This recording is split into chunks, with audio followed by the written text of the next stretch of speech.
একই জমিতে ১১ জাতের বিদেশি ধান চাষ করে সফলতার মুখ দেখেছেন মৌলভীবাজারের মোহন রবি দাস। তার এই সফলতা দেখে আগ্রহী হচ্ছেন চা শ্রমিক এবং স্থানীয় কৃষকরাও।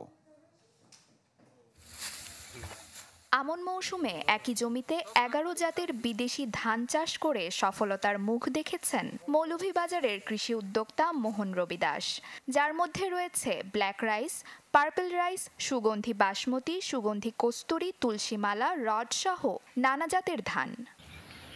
আর কাবিল বাংলাদেশের একমাত্র ইউএল এবং ভিডি সার্টিফাইড কেবল, যা এ গ্রেড এলএমই রেজিস্ট্রেশন।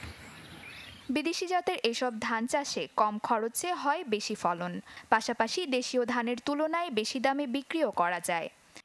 এই ধান একদিকে যেহেতু পুষ্টিগুণ সম্পন্ন এবং অন্যদিকে এই ধান চাষ লাভবানও।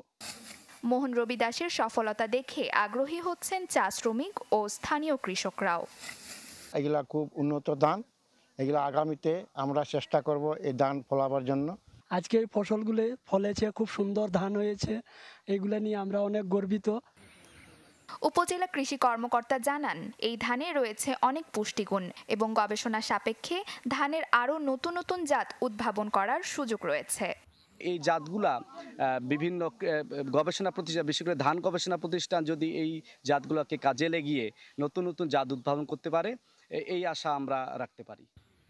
অনগ্রসর চা শ্রমিক ও স্থানীয় কৃষকদেরকে কম দামে বীজ সরবরাহের মধ্য দিয়ে এই অঞ্চলের কৃষিকে আরও অগ্রসর করা সম্ভব বলে মনে করছেন সংশ্লিষ্টরা।